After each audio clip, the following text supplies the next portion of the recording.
السلام علیکم۔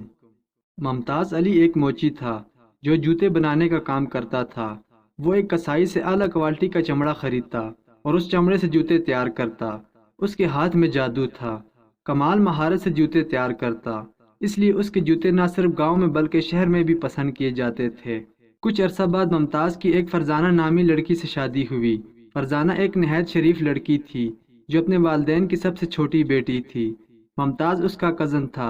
ممتاز اسے شروع سے ہی پسند کرتا تھا اور فرزانہ کے دل میں بھی ممتاز کے لیے تھوڑی بہت جگہ ضرور تھی۔ جب فرزانہ کے رشتے کی بات ہوئی تو وہ اپنی ماں کے پاس گئی اور کہا، ماں جی، ابا نے میری تمام بہنوں کی شادیاں گاؤں سے دور دوسرے شہروں میں کی ہیں۔ سال میں 1 یا 2 دفعہ وہ ہمیں ملنے آتی ہیں۔ میری یہ ابا کو بتا دیجیے گا کہ میں اسی گاؤں میں ہی شادی کرنا چاہتی ہوں تاکہ آپ لوگ ہر وقت ہر لمحہ میرے سامنے رہیں۔ میں آپ لوگوں سے دور نہیں جانا چاہتی۔ ماں سمجھ گئی کہ فرزانہ کا اشارہ کس کی طرف تھا۔ اس نے اپنے شوہر سے بات کی تو فرزانہ کے والد کی آنکھوں میں آنسو جاری ہو گئے۔ اسے بیٹی کی محبت پر رونا آ گیا۔ اس نے بیوی سے کہا کہ چاہتا تو میں بھی یہی ہوں کہ فرزانہ ہمارے سامنے ہی رہے۔ میرا کوئی بیٹا نہیں، مگر میں اس بات سے ڈرتا ہوں کہ فرزانہ احساس کمتری کا شکار ہی نہ ہو جائے۔ اس کی 4 بڑی بہنوں کی شادیاں اچھے کھاتے پیتے گھرانوں میں ہوئی، جبکہ ممتاز ایک غریب شخص ہے۔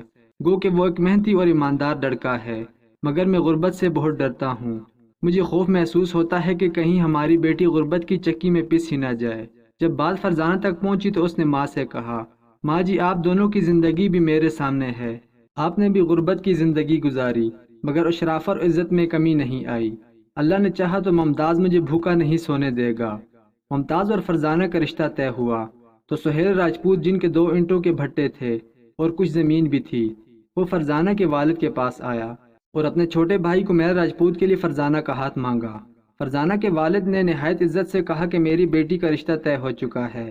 میں ممتاز کے والد کو زبان دے چکا ہوں، اب میں یہ رشتہ نہیں توڑ سکتا۔ سہیل راجپوت نے کہا، رشتہ طے ہوا ہے، کوئی نکاح تو نہیں ہوا۔ تمہاری بیٹی ہمارے گھر آ کر راج کرے گی۔ ہمارے بھٹے پر کام کرنے والے مزدوروں کی آمدنی بھی ممتاز سے زیادہ ہے۔ کیوں اپنی بیٹی کو جہنم میں دھکیل رہے ہو؟ ممتاز فرزانہ کے لیے اہل نہیں ہے۔ اس بات پر فرزانہ کے والد کو غصہ آ گیا۔ اس نے سہیل سے کہا کہ بہتر یہی ہے کہ آپ یہاں سے چلے جائیں۔ میں نہیں چاہتا کہ میری زبان سے کچھ ایسا نکلے جو آپ کے لیے رنج کا باعث بنے۔ سہیل راجپوت دانتوں کو پیستا ہوا وہاں سے روانہ ہوا، اور جب اس کے بھائی کمیل راجپوت کو معلوم ہوا کہ فرزانہ نے اسے ریجیکٹ کر دیا ہے تو اس نے زہریلی دوائی کھائی۔ اسے شہر لایا گیا اور بڑی مشکل سے اس کی جان بچی۔ جب فرزانہ کے باپ کو کمیل کی خبر ملی تو اس نے بڑی سادگی اور جلدی سے ممتاز اور فرزانہ کا نکاح پڑھوایا تاکہ بات مزید خراب نہ ہو جائے۔ اس نے بڑی ہی سادگی سے اپنی بیٹی کو گھر سے رخصت کیا۔ کمیل کی جان تو بچ گئی، مگر اس کے بھائی سہیل کے دل میں فرزانہ اور اس کے باپ کے لیے بغض بڑھ گیا۔ ایک رات اس نے اپنے کچھ آدمیوں کو ممتاز کی دکان سے جوتے اور جوتے بنانے والا سامان چوری کرنے کے لیے بھیجا۔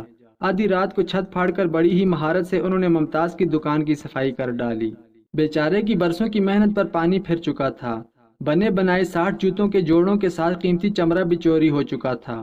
ممتاز نے جوتے بنانے کے پیشے کو خیر آباد کہہ دیا اور گھر کا سرکٹ چلانے کے لیے سہیل کے بھٹے پر مزدوری کرنے لگا۔ شدید گرمی میں بھٹے پر مزدوری کرنا کچھ آسان نہ تھا۔ کچھ دنوں بعد مزدوری کے دوران ہی ممتاز کو فالج کا جھٹکا لگا اور اس کے جسم کی ایک سائیڈ سن ہو گئی۔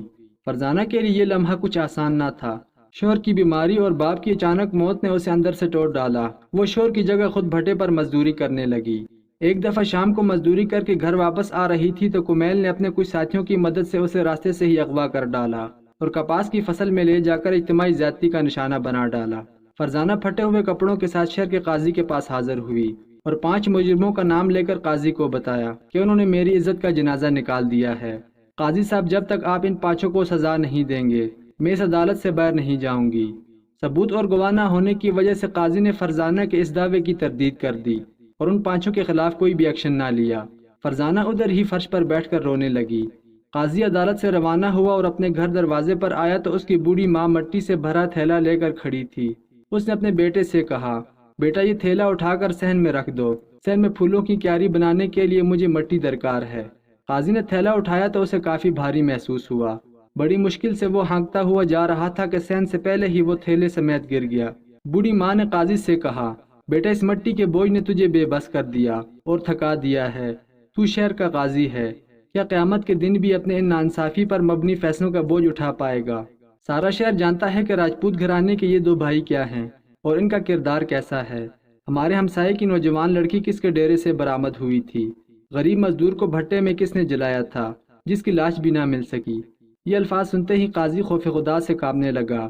اس نے اپنی ماں کے قدموں کا بوسہ لیا اور دوبارہ عدالت میں جا پہنچا۔ فرزانہ اب بھی وہاں فرش پر بیٹھی رو رہی تھی۔ قاضی نے فرزانہ کا بیان ریکارڈ کیا اور 5 مجرموں کو گرفتار کر کے عدالت میں طلب کیا اور اپنے سپاہیوں کو حکم دیا کہ ان کو تب تک مارتے رہو جب تک یہ اپنے جرم کا اعتراف نہ کر لیں۔ جسمانی ریمانڈ شروع ہوا تو انہوں نے اپنے جرم کا اعتراف کر لیا۔